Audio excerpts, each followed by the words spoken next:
recently. This was on Yahoo Finance, and it was an article about Grant Cardone's prophecy rings true. You can see the headline there: U.S. mortgage drop bolsters warning on short-term rentals. And I thought, what is that all about? Now, of course, you may know Grant Cardone. He's pretty popular. He's almost a celebrity, but he's a real estate investor. I've seen different numbers that his net worth is a 600 million to a billion. I've seen him referred to as a billionaire. A lot of his focus is on the real estate market and real estate investment. So here's a kind of a summary of what the article is. I want to go over this for a couple of reasons. One is it's got some pretty good data, but number two, there's some quotes about Grant and what he thinks that the current market is signaling that I was kind of scratching my head about. So let's get into it. First of all, the article points out that U.S. home buyers took out 40% fewer mortgages in 2023 compared to 2022.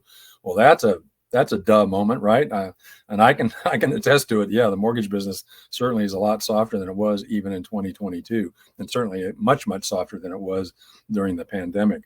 But what was weird is a 40% fewer mortgages in 23 supports Grant Cardone's advice to avoid short-term rentals. I was having trouble connecting the dots on that. I'm not quite sure I understand why you would draw that conclusion just because mortgage volume is down so significantly.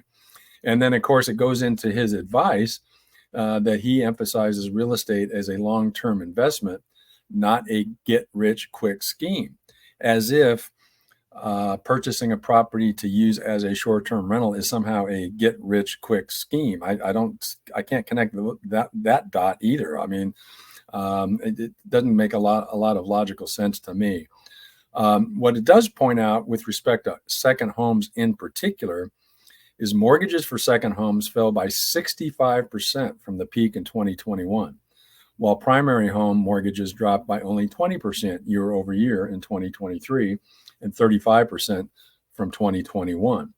Now, the article points out some reasons for that.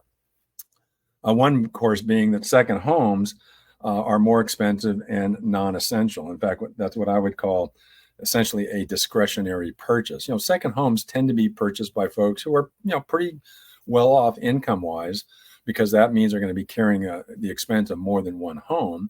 And second homes generally, at least historically in the mortgage business, have always been considered, vacation homes. In other words, second homes most of the time are purchased as a vacation home to be used by the property owner during the year for vacations, obviously, and they're usually located in resort areas, which of course tend to have higher property values.